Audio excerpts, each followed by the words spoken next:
இதற்காகவே கோபாலபுரத்து குடும்பம் பிறந்துள்ளது என கே ஸ்டாலின் குடும்பத்தை பாஜக மாநில தலைவர் அண்ணாமலை கடுமையாக விமர்சித்துள்ளார். 14 ஆட்சிக்கு வந்த பொழுது ஒரு நாள் உங்களுக்கு சம்பளம் 100 நாள் வேலை வாய்ப்பு திட்டத்துல 174 ரூபாய். நம்ம ஆட்சிக்கு வந்த பொழுது ஐயா 2014 100 நாள் வேலை வாய்ப்பு திட்டத்துல ஒரு நாள் சம்பளம் 174. இன்னைக்கு எவ்வளவுங்க? 319 ரூபாய். 174 ரூபாய் சம்பளத்திலிருந்து 100 நாள் வேலை வாய்ப்பு திட்டத்துல 2024 319 ரூபாய் வைத்திருக்கு. இவங்க 100 இருந்து 180 நாட்களாக உயர்த்தவும் சொன்னார். ஆனால் நீங்கள் மறந்து விடாதீர்கள், மறந்து நிறுத்தி விடாதீர்கள். பொய் சொல்வதற்கென்றே பிறந்த குடும்பம். அந்த குடும்பத்திற்கு ஒரு பேர் வச்சுன்னா கோபாலபுரத்து குடும்பம்.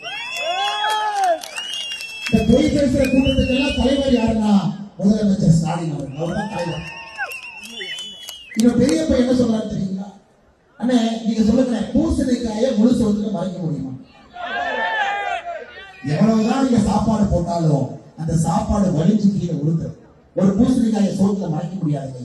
செய்திகளை உள்ளது உள்ளபடி தெரிந்து கொள்ள ரெஃப்ளெக்ட் நியூஸை சப்ஸ்கிரைப் பண்ணுங்க.